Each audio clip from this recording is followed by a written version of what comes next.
boom. So if you can't stick around all the way to the end of today's great webinar, don't worry, I'll be emailing you a recording of this as soon as it's over. And for all of our webinars every week, as long as you sign up for them, you'll always get a recording. So just keep that in mind for the future and for your friends who you might want to invite along. Throughout today's conversation with Tiffany and I, we'll be using the chat function. So you'll notice in Zoom, there's both a Q&A function and a chat function. We will not be using the Q&A today. So if you have a question to ask, feel free to hit us up in the chat bar. Just note that when you submit your chat, it defaults to just sending it to us panelists, which include Tiffany and I. So we'd rather you chat with all panelists and attendees. So use that selection from the drop-down bar.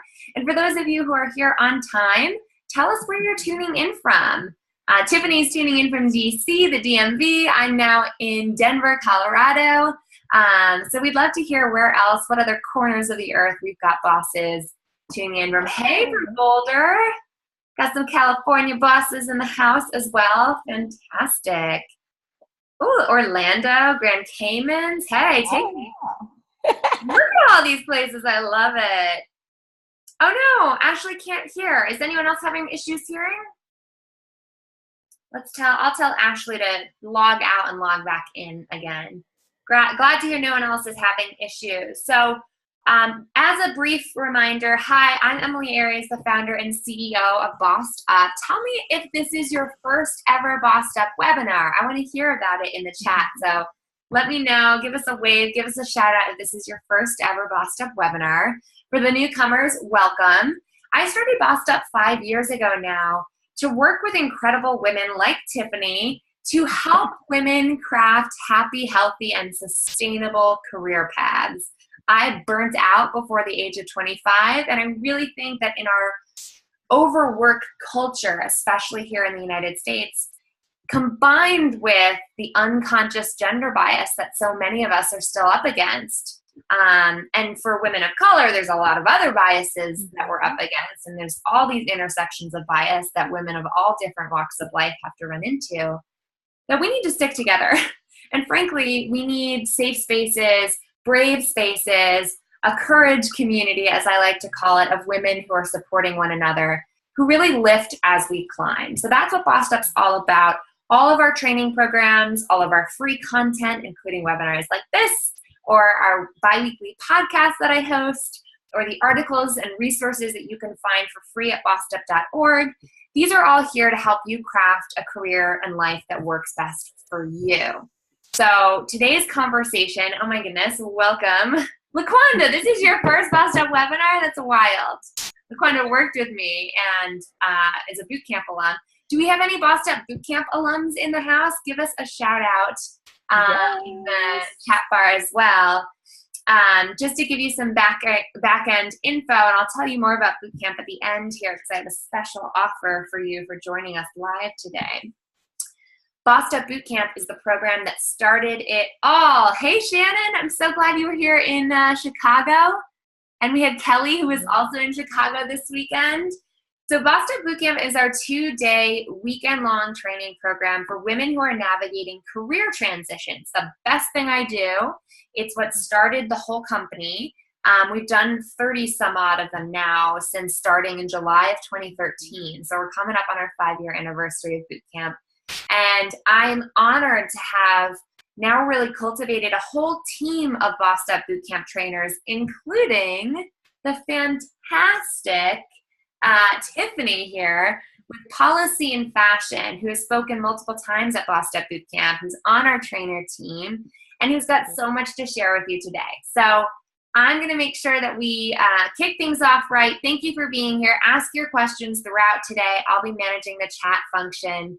But Tiffany, thanks so much for being here. Take it away, boss. Yes, thank you so much, Emily, for having me. I just want to say I'm grateful for her willingness to be able to share her platform with me and share my passion for fashion with so many amazing women across America with this webinar. So I'm so grateful for this opportunity. Just a little bit about myself, and I know Emily can go to the next slide. which will show a little bit more about me as well. But I'm originally from Detroit, Michigan, born and raised. And I will say that great Midwest work ethic is something that has been instilled with me very, very early on in life. And I feel like the influences from my family have been able to kind of catapult where I am today. So my grandfather always told myself and my sister, you have to try your best every single day. And every day when you walk out of the house, you're not only representing yourself, but your family. So I've taken a lot of pride in how I look each and every day from probably like the age of 4. But I realized that your overall image and how you look each and every day as you go to work really does make a difference in how you are perceived in the workplace.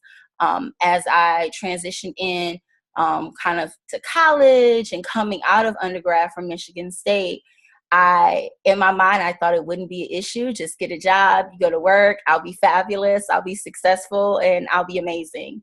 And as I've transitioned into the workplace, you realize that there's much more than just kind of putting your head down and doing your little work and hoping that someone will acknowledge you or say that you're doing a great job. It is your overall image that can actually catapult where you are in your career today and how successful you will be. So I currently work in DC public schools at the central office level, and I started out in an entry-level position and soon realized I want to do more. My boss allowed me to be able to be on different projects to get exposure to other people. And even after a year there, I was able to secure a $25,000 raise and a promotion. And I will say not only is that from just coming to work and doing my job as the job description lists, but also taking that next step and making sure I looked professional and I was dressing for the job that I wanted, because I knew I didn't want to be in that entry-level position forever. While working at DC Public Schools, I have realized that there's a need to have this fashion conversation. Although I don't work in a super conservative environment, how you look every day is really important, although we don't always have discussions about it. And that kind of speared my desire to start Policy in Fashion.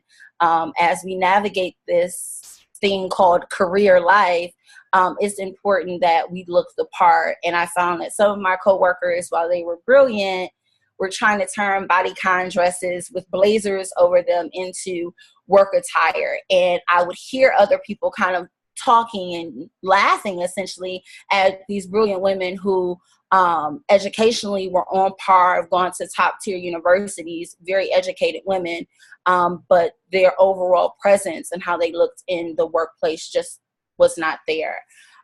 So my overall purpose with Policy in Fashion is just to inspire women to be their best selves and motivate however you want to look, whatever size, shape that you are, just understanding that you can be fabulous and look amazing in the workplace and on the weekend. So we can go to the next slide.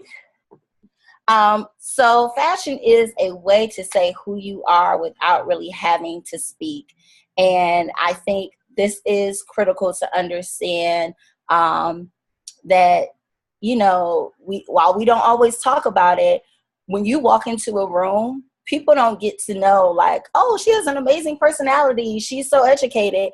We literally just see how you look. So you are often judged off of how you look and what you have on that particular day.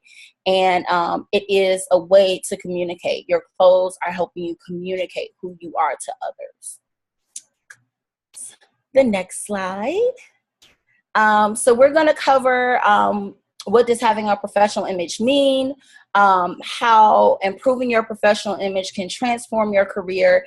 And I will definitely give you all some tips about upgrading your wardrobe, and you'll get some great freebies after this as well on how to kind of upgrade your work wardrobe. We'll go to the next slide. Your professional image. So a lot of times we hear people talk about image and being professional. What does that really mean? So you really want to think about, what is your personal brand at work? What do people say about you? What do they say about you to your face? And what are they saying about you when you're not in the room? That is your overall image. What are you known for? So really take time to reflect on your dress, walk, talk, character, attitude, communication style, overall in the workplace. And when you talk about leveling up, it is those interpersonal skills that people look at when you want to possibly get a promotion inside your current organization. Do people see you as a leader in the workplace? Do people find you helpful, very easy to work with? That all is kind of all encompasses inside of your professional image, and dress is a really big part of it, because it is something, again, that you see right when you're walking into the room. So I really want people to think about owning your power. So as bosses, ladies on this line, I'm pretty sure we have multiple degrees and many years of experience. Really own your power. Know what you bring to the table, and then dress like it. You don't want to be the person that is, PhD level, but you're dressing like your intern, the high school intern, or the, freshman college year intern. You want to make sure that you're owning what you know, your education and all your years of experience, but you're also coming to the table and you're dressing the part each and every day. And one thing to understand when we talk about leveling up in your current role at work, you already have the job, right? So for women who are currently working in a position and they want to stay with your organization, you want to level up. Harvey Coleman really talks about understanding the pie method and getting your piece of the pie. What is that secret sauce that really will help you level up? And a lot of people were taught, come to work every day, be on time for work, and make sure you're doing your job. But what we see is that performance is really only 10% of what people think about when it's time for a promotion or even being assigned to a special project. People are only really thinking about performance is 10%. Your image is 30% of it. So it really is about your walk, talk, dress. How are you seen as a leader in your workplace? And then that last 60, the biggest chunk is exposure. So that 60% is key. And I will say for me, exposure was key in my current role in DCPS, because when I first got there in my first few years, I was actually able to interact with the woman who is now my manager. So when the position became available on her team, she had worked with me previously out in the field, working with our school leaders and several different community stakeholders, attorneys and parents, etc. She already knew my work style. She already knew what I brought to the table through exposure. But I was dressing for the part then, even when I was at that entry level, like $40,000 job. I was still dressing almost at the point where I was in mid-management. I was looking the part. So when the position became available on her team, for her, it was a no-brainer of her wanting to add me to her team. So when you think about your image, every day is an opportunity for you to be exposed to maybe your future manager or, future director. And it could be someone who may have the ability to hire you, or someone who may have opportunity to influence your promotion.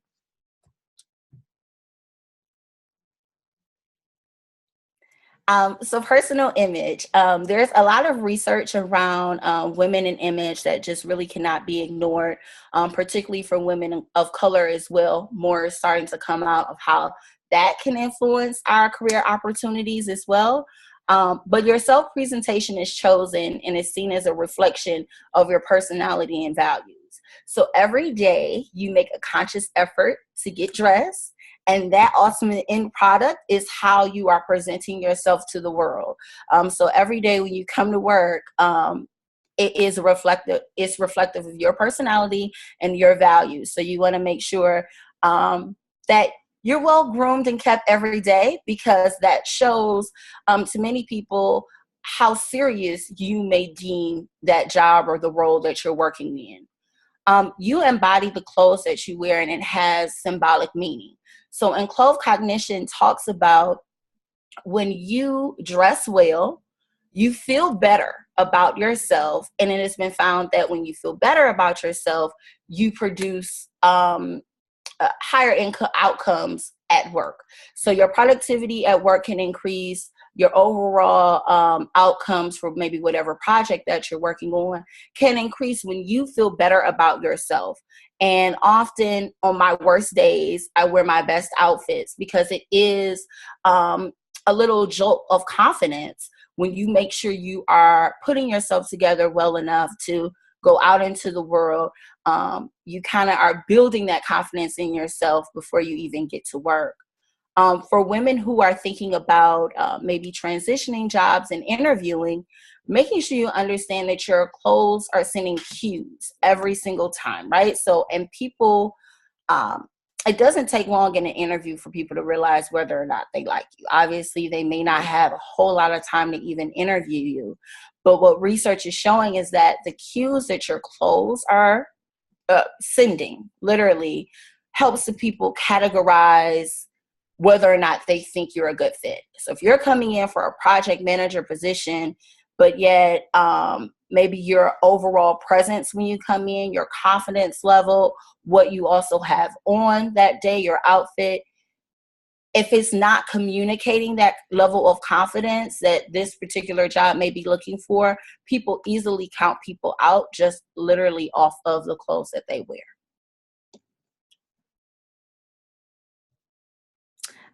Everyone needs a little bit of wardrobe love. So we'll chat a little bit about now. We'll transition into bossing up your wardrobe. So upgrading your wardrobe, understand your work environment is key. Everybody has a dress code.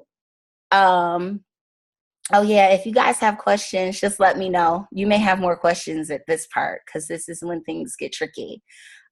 Everyone has a dress code. So when you started your job, probably have a code of conduct or something that tells you about dress code. So make sure you kind of understand what that is. I've worked places where I couldn't have open toe shoes. I couldn't wear sleeveless tops. Making sure you understand that, particularly as we transition into the summer months. It's been very warm in DC. So you want to make sure you know where you stand with your dress code. Understanding the climate and culture in which you work. Is it a conservative environment? Is it a casual environment? I know women who work here now on Capitol Hill, very conservative environment. They often are sticking to the black suit, the blue suit, the gray suit, and maybe can add in different pops of color with accessories, but making sure you understand conservative or casual. Even if you're working in a casual environment, my sister, I don't know if she's on the call, she is blessed to work in an environment where she can literally wear a t-shirt and jeans. And this is also for women who work remotely too. Make sure that you're getting up and you're getting dressed. Even when you can wear yoga pants, you can wear leggings. Just make sure that you're actually getting up and actually getting dressed. Because again, you think back to the Enclove Cognition part. When you feel good about what you have on, you feel good about yourself, and you have greater outcomes, better outcomes from the work that you're working on. So getting dressed every day for people who actually work remotely, take a shower. I know people who work remotely and they say, I do my best work when I actually get up, take a shower as if I am going into a workplace, and putting on clean clothes to start my work versus just kind of rolling out of the bed and opening up your computer and working. So for ladies who work remotely, still get up and dress, get yourself dressed, get yourself together, just like you would be going outside. And for ladies who work in a casual environment, making sure that, the yoga pants and everything are great for running to Target, running to the grocery store, but you do want to level up, and you want to make sure that if you do want to eventually have a managerial or director type of position, that you are dressing the part there. So even if people can wear jeans, think about jeans, maybe a blazer and flats. That's one of my friends' like staple looks as well. Making sure you dress up that casual look.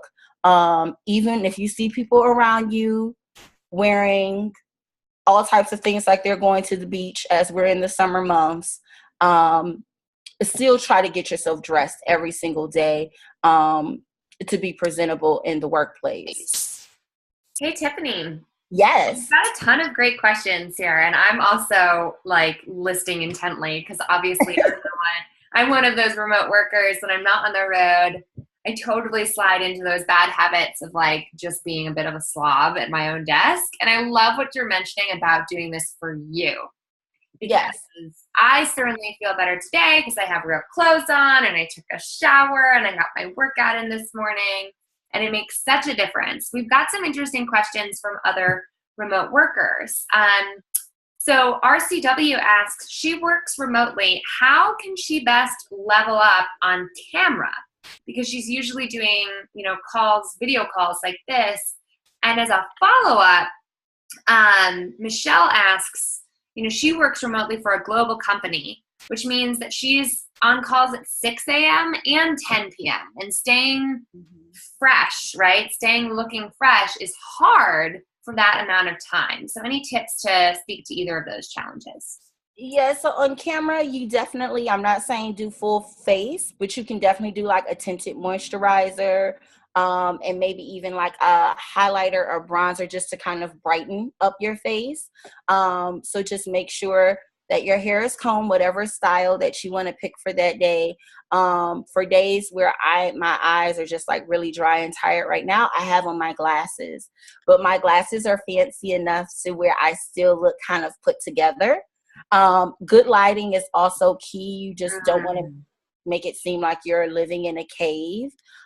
So Emily has amazing lighting where she is. She has good windows in her workspace. Yeah. So that's a blessing to have some natural light.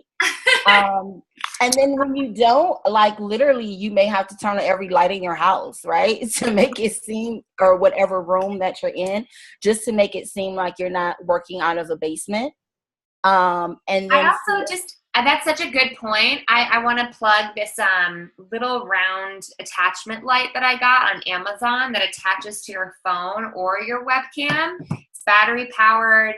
I might have it here, and it's a little light that makes a huge difference in how people see you. I don't actually know where it is right at this moment, but I highly recommend think about your lighting because it makes a big difference in terms of the impression you're giving. Yeah, definitely. And I think just as long as you look good from the waist up, right? So for the young lady who is like, I'm always at work for like 12 hours plus a day, we may not know that you're in your yoga pants, but you may have on a nice blouse and you look kind of put together. And again, in those times where you want to make sure you have good lighting, and you may just need to do a light powder just to make sure you look freshened up. But also when I logged into Zoom, they had an option to say like face correction or like illuminate your face. Like there is a check button for that as well on this video camera option of just like touch up my face. I think that's what it said. Wow. So I didn't know that. That and the ring light that Emily is mentioning will be very, very helpful for you to look good on camera. Totally. More light is better no matter how you're feeling. So keep that in mind. There's no hiding on a webcam. More light is better. We have a couple other great questions here, Tiffany. Daniela works in a really casual environment. She works in an urban farm in a greenhouse. So can you provide some more tips, especially in the summer months when things are hot for most of us, especially if you're working in an office that has a hot commute on its way in or out? How do you best recommend summer casual looks that don't feel sloppy? Yeah, and I'll say for Danielle, like I would never say like, girl, you have to wear heels to work. You're working on a farm, so you want to make sure that you know your audience, like, and where you're working. But for those days where you are doing presentations, or you may have to meet with different vendors or funders or whomever, you're leveling up on those days, right? So you may not come in your garden jeans and a t-shirt. That will give you an opportunity. Well, maybe you can wear I love Old Navy. I wish they would sponsor me. But the pixie pant from them is just like a cotton pant that's like an ankle pant, literally comes in like a million different colors. You can easily wear that with like a nice button-up blouse for those days where you are doing more presentation and not actually work in the garden. You're working the garden, you have to literally dress for success of being in the garden at that point. So you are looking for clothes that are breathable and things like that that can get dirty. But so it's okay. Just make sure when it's time for you to do your presentations or you're speaking to larger audiences that you are leveling up for that. And one other note, as a frequent t-shirt wearer, because I am always in a t-shirt, especially and even when I'm speaking professionally, there is a huge difference between the fast fashion t-shirt you can find at H&M, which is basically disposable, because after a couple of washes, that thing does not. It's over. It's over. Versus go to Nordstrom's, go online to their sale department and scour their t-shirt selection there, or scour it on the clearance rack of a boutique. This is a t-shirt I got while I was on vacation that has a totally different look. It's a little bit covered in dog hair right now, so this is not the best example, but it's going to last longer. It's going to lay better. It's going to feel better. And a t-shirt, there's a wide spectrum, I think, on how good a t-shirt can look. So it's worth it to invest beyond the $10 tee at H&M, because you'll be able to hold on to that t-shirt for 4 times the length and it'll look better throughout. So just as a plug for the t-shirt wearing bosses out there like me, know that as someone who's very cheap and hates shopping, Tiffany knows this, I've come around on splurging on a good t-shirt because it makes a huge difference in how you look and how you feel. Yeah, and I will even say men actually have a good tip for this, because I would say my boyfriend wears like bamboo cotton shirts. So they are a little bit more fancy, but it very breathable material, and the length per wear, how many times you can actually wash it, you will bounce back versus a Target t-shirt or a H&M. So really understanding where you work is key, and you know that if you have to invest in good pieces that will be able, you can actually wash and rewear and not wash them and then they fall apart. Cool. Couple more questions for you, because we've got some great stuff going on in the chat right now. So sure. From Alex, heels versus flats. Like, how can you save your feet and not sacrifice your feet? As someone who broke a bone from wearing heels too much in my youth, I can attest to how expensive heels can be if it requires fixing your feet. And this is especially important for women like Jasmine, who she says, I'm 5'2", and I really feel like people don't take me seriously because I'm so small. And so I feel inclined to wear heels. Do you think that's just an internal insecurity, or is there any info on that? I think it's too. So, you build your confidence and you stand as tall as you can, lift from the core. But I definitely don't want you wearing heels that you can't walk in. So you want to make sure whether you decide to pick heels or flats, that you can walk in them for a duration of time. And I've spoken with a lady who worked in a male-dominated environment, and she found when she wore heels, the men were walking so far ahead of her and like leaving her behind, and she's like struggling to catch up with her heels on. So you want to make sure whatever you put on every day that you feel comfortable in. If you work in an office environment where you can wear heels and then maybe change into your flats, if you want to run across the Starbucks or something, you can do that. But if you're working in the field nonstop in heels, that may not be getting in and out of cars, on and off the train, that may not be realistic.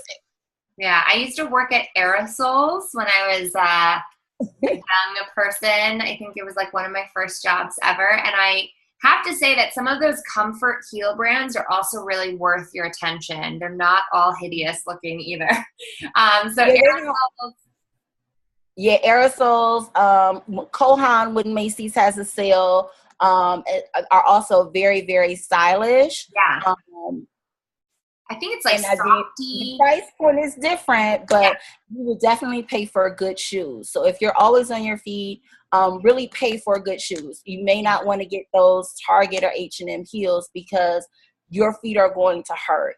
yeah. So if you really want to invest in good shoes, you want to make sure that you're taking care of your shoes as well.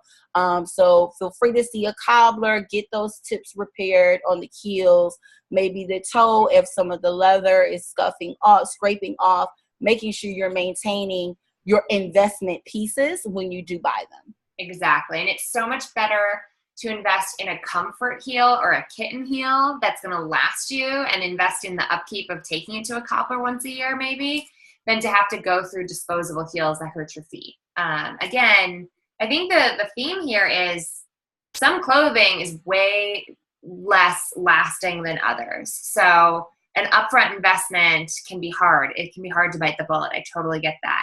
But Yeah. you're going to get so much more out of it, and it's going to be better for your feet and your body, and the impact you're giving along the way. One more. Yeah. Oh, go ahead. I will say too, like taking care of your clothes, period. So if you know you bought something from like an H&M or a Target, we're not putting those items in the dryer. So a lot of those little tops and shirts and dresses literally cannot withstand the heat of the dryer. So you really need to understand that you have to hang those clothes up to dry, if you want any type of longevity out of them as well.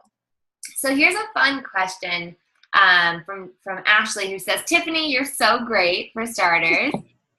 She says, what's your opinion on the whole Steve Jobs or Mark Zuckerberg uniform? This idea that they want to spend more time on ideas and work than having to think about what they're going to wear each day. So they basically come up with a uniform for themselves or a capsule wardrobe. What's your take on that? It works for some people. So having like your signature style works. Now, the Mark Zuckerberg like t-shirt and jeans, you literally can't do it every job.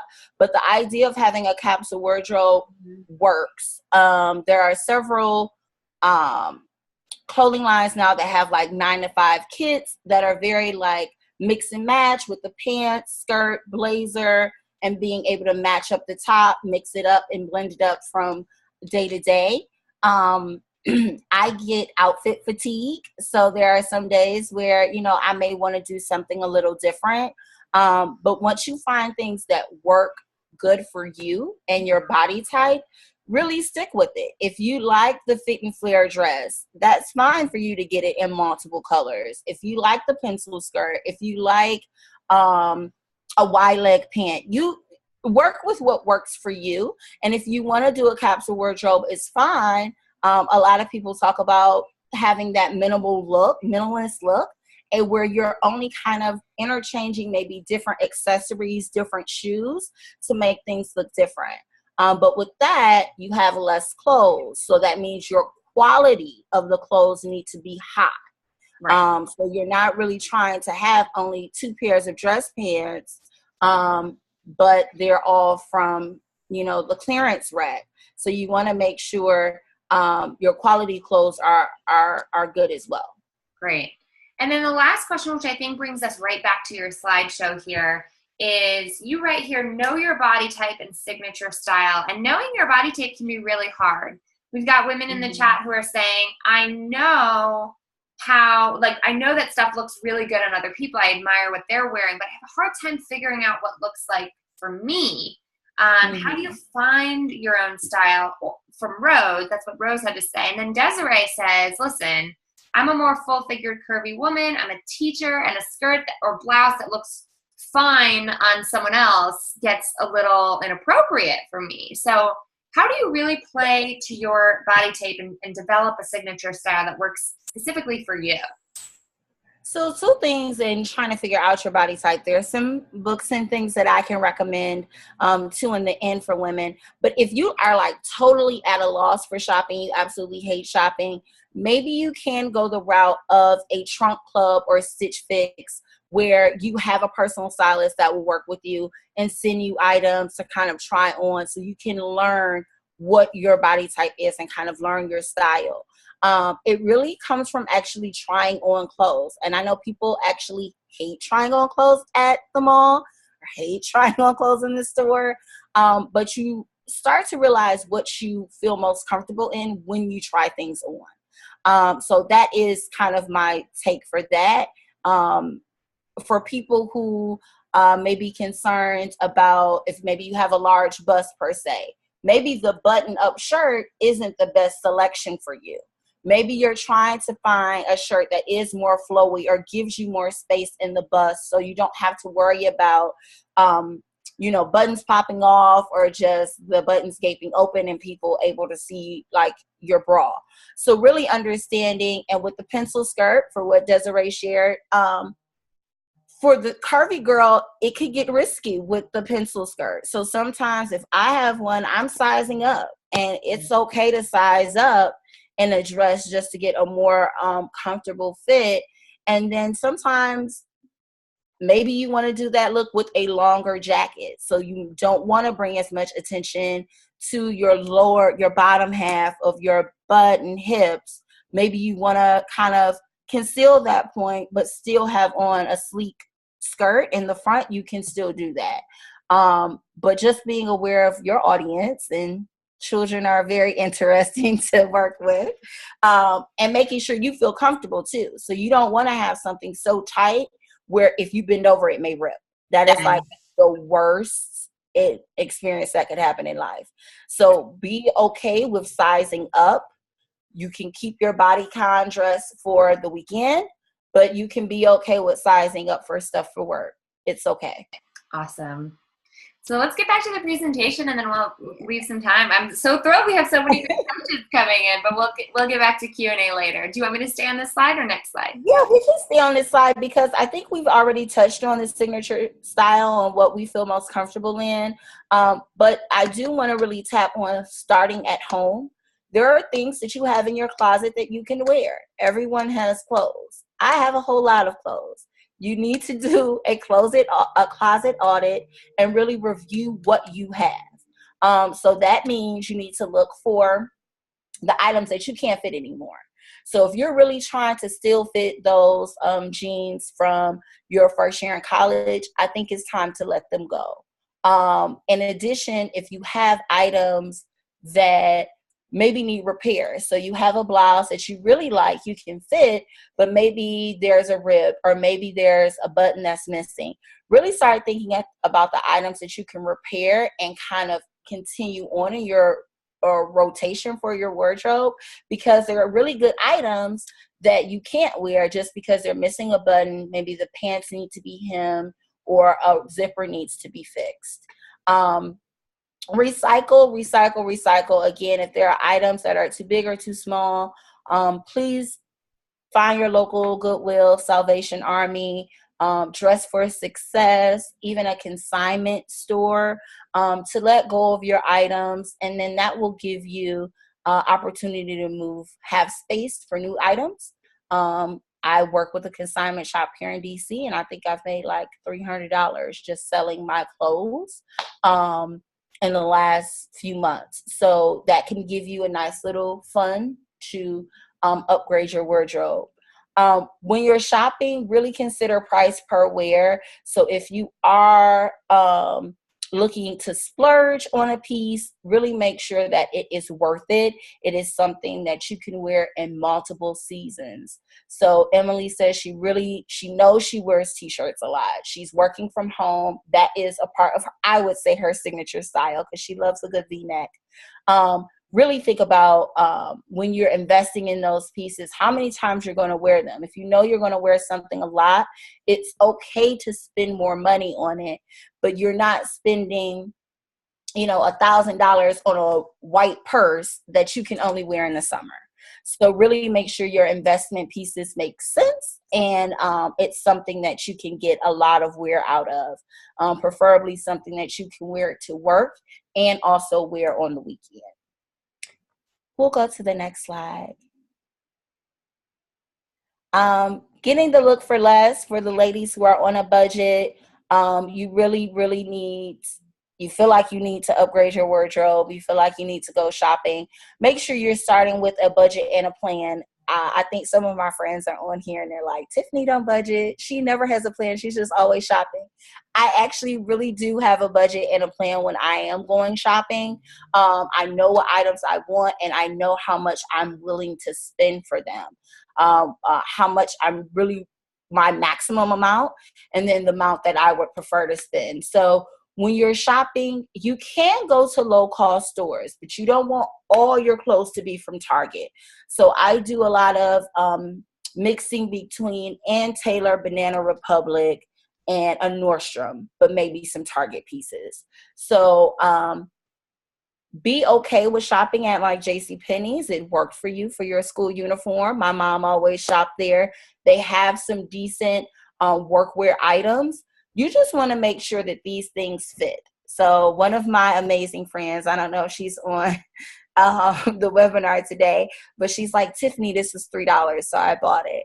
Whether it's $3, $30, or $300, we're buying clothes that fit. We're buying clothes that look good for us, look good on our bodies, and we feel confident in. We're not buying jackets where we can't really raise our arm. That is not a blazer that we want. You should be able to do this. You should be able to do all of this and move with a jacket on. It needs to fit. Even when it's cheap, it still needs to fit. Know when to shop. So there is a sales cycle. Know when the items that you want are going on sale. So for this particular month, she's identified herself. Ashley is that friend. This particular month is undergarments. So we see the Victoria's Secret semi-annual sale. This is the time if you want to refresh your bras, your undergarments, your shapewear. Those items are typically on sale. July will be kind of your big summer sale. So if you're looking for something for your summer wardrobe, starting 4th of July weekend is when really all those items are going to go on sale. If you're a curvier girl, you're going to have to get on the sale early because by the time August comes, everything is going to be gone for probably anything beyond a medium. Coupons are a must. So I'm always looking for coupons, whether it's in magazines, newspapers. I love Retail Me Not app on my phone because as soon as you get to the mall, they'll say like, Tiffany, at Pentagon City, there's 30 stores that have sales and they already list down kind of what their sales are, if you need a coupon code or whatever. So I always try to shop with a coupon. When shopping online, I really suggest that you wait it out. So if you go on a website, you really love those pair of shoes, you really love that blazer, put it in your shopping cart and wait. They most definitely, especially if you signed up for their email, they know who you are. The technology is crazy. You will get an email and say like, hey, you forgot something. Don't you want to check out? Don't you want to buy this item? It may sell out. And often, sometimes they will also send you a coupon code to encourage you to actually make that purchase. That's it for this slide. So that's it for my presentation. We hope that you look fierce and fabulous.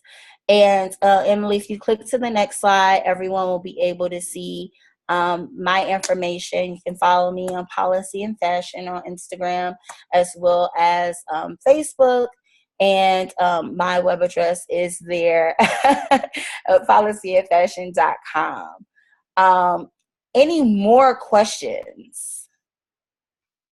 Yes. So one question that I wanted to hit on, and looks like we have some more coming in. First of all, everyone should know that Tiffany has your contact information and will be following up too. So she'll be in your inbox pretty soon. I'll be in your inbox pretty soon. You can always keep the conversation going because we're probably going to run out of time because we have so many good questions here.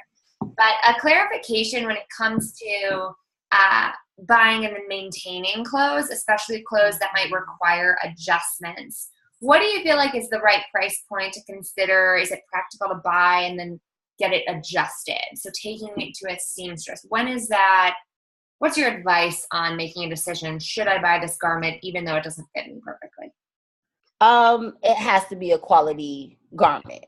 So we're not trying to tailor Fashion Nova or H&M or Forever 21. Sure. So if you go into a Nordstrom's and you have a quality blazer, but maybe it's too big and you need it for it to be taken in. Places like Nordstrom's has a seamstress on site, and they, I have a Nordstrom card as well. They will tailor it often for a very small fee, or if you're a Nordstrom member, it may be free. So it really will start with the quality of the garment. It will have to be a nice designer, that is a nice quality item that you could wear in all seasons in order to really get it tailored. It would be no reason to invest in JCPenney's pants and anything beyond maybe a hem. Other than that, it's not worth it. Speaking of designer considerations, can you tell us more about your tactics and strategies for mixing high fashion with like traditional fashion? Because you obviously, I mean, look at these photos. You know how to put a great outfit together. What's the secret between like where you splurge and where you save? Splurge and save. So for me, I'm heavier on the bottom. So I am going to spend more time investing in like a pant. I can squeeze into some tops, maybe from an H&M, even in the straight size. And tops are kind of fluid, right? They may get dirty after a while and you may just let them go. But my bottoms, my skirts, and my tops, I do invest in. I don't get to get a lot of designer things because there are very few designers that are catering to the women 12 plus. Right. But Christian Soriano is amazing. So one day I hope to own a dress from him. I'm waiting on my opportunity to invest. But I will say the items that I'm getting from like Ann Taylor, Banana Republic, even a Talbert's, I'm waiting on their sale. Right. And that's when I'm getting them. So I got a $225 jacket from Banana Republic for $60. I'm waiting on the sale, and I am staying in the store, and like literally it's a hunt for something that I know that I may need. Yeah. Blazers and things like that, where you could possibly wear them year round depending on the material they're made of. I have one that I want to make a really big investment on, and it is about $350. But you want to make sure for that piece that you're getting the right color, it's the right cut, it is flattering for you. So when you want to talk about investments, that's key. And what are some of the cheap items that you like to buy, at the Target, at the H&M? Oh my goodness. I love Who Would Wear collection at Target. It is amazing. So if you're looking for a cute summer dress, anything that's trendy, right? So anything that's in for right now, it may not be a classic piece. So when I say classic, like your structured blazer or pant or skirt for work, if you're getting, now everything is about multicolored stripes and all these florals and ruffles, you can get that from Target. If you just want a cute ruffle dress, you can definitely get that from Target under $35 and sometimes under $20. That is what I'm using for those quick dresses, different prints and things like that may only be on trend for a little bit of time. I'm using Target for that. Yeah.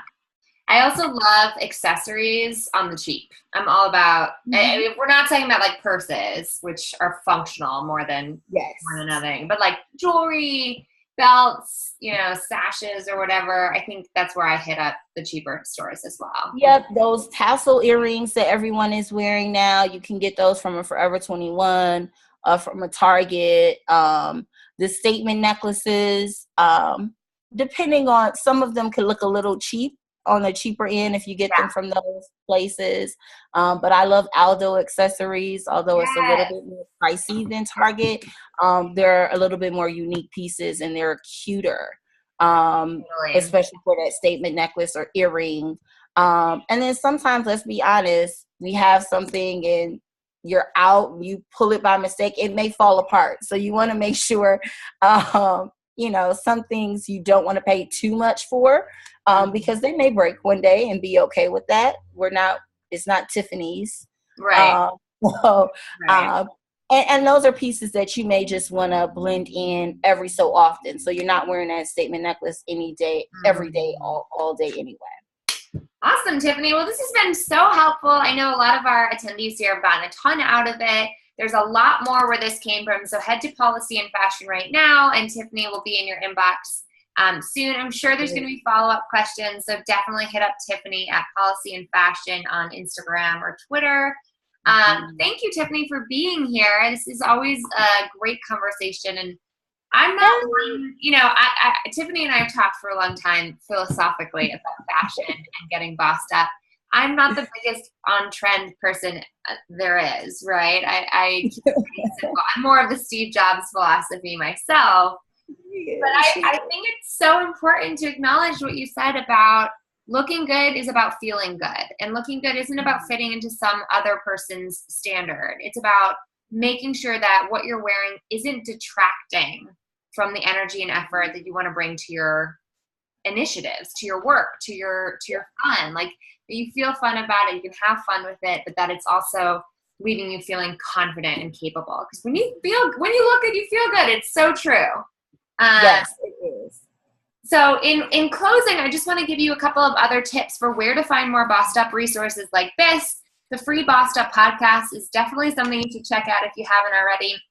Every Tuesday, an expert guest and I unpack a listener-submitted career conundrum and provide tons of targeted advice on topics like how to escape from a toxic workplace, to how to leverage your community for your job search, to a whole lot more. So check it out on iTunes, Apple Podcasts, Spotify, Google Play, wherever you get your podcasts.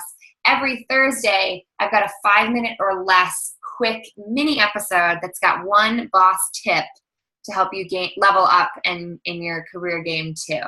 Bossed Up Bootcamp, which I mentioned at the top, is coming up soon in Washington, D.C. this September. And where you can see Tiffany again. You can talk even more in person. Tiffany's there. And then also in Los Angeles, we're making our California debut this November. So if you're interested in joining us, it's an intensive weekend-long program with a variety of trainers. We cover work, love, and wellness all in one weekend. Use the code FASHION in the next 24 hours at checkout, and you'll get 20% off, which is not something we offer very often. And finally, I'm going to send you an email with this recording, and when I do, I'm going to give you a link to join the Bossed Up Courage community on Facebook. Someone recently described it as the best place on the internet, and it is pretty damn great. It's amazing to see women supporting other women, asking tough questions about their career situation, and getting so much support so quickly in return. So if you haven't joined us there already, keep an eye out for my invite coming to you soon. And I hope to see you at boot camp soon, because our Chicagoans, who we had a great boot camp with this past weekend, and I should actually not call them Chicagoans, because we had women fly in from New York, D.C., Milwaukee, Minneapolis. We had women from California, all over the country, from Denver. So it's definitely something worth traveling for, and we're going to help connect you all in advance to make it even easier to do that. So thank you for joining us. Tiffany, thank you so much for being here. Yes, thank you so much, ladies. Everyone have a great rest of your week, and we'll be in your inboxes soon. Bye. Bye.